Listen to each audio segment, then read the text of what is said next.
Sa iba pang mga balita, layo ng APEC economies na pasimplehin ang rules of origin o ang kriteria ng paggamit sa pandaigdigang kalakalan para malaman kung ginagawa ang isang produkto. May report si Ria Fernandez.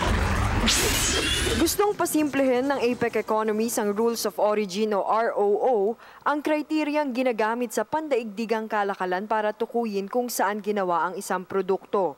Ayon kay Trade Assistant Secretary Rodolfo, makatutulong ito para maging transparent at maluwag ang mga patakaran sa kalakalan sa loob ng rehiyong Asia-Pasifiko.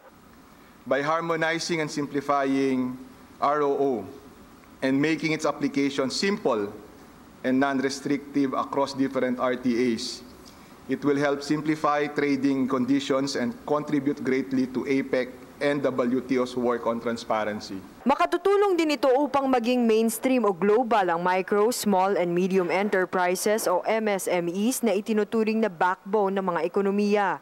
We can facilitate the access of the micro, small and medium enterprises, or what we now term as MISMEs, to preferential markets as highlighted in the Boracay Action Agenda to globalize MISMEs. The Boracay Action Agenda is an initiative that seeks to put MISMEs that actually comprise more than 90% of establishments in the region, to put MISMEs at front and center of our trade cooperation work. Maliban dito, isinusulong din ng APEC economies ang pagkakaroon ng mega-regional free trade agreement. Trade is only a tool for development, and that giving market forces free rein will not be enough to spread the benefits of trade and globalization to all.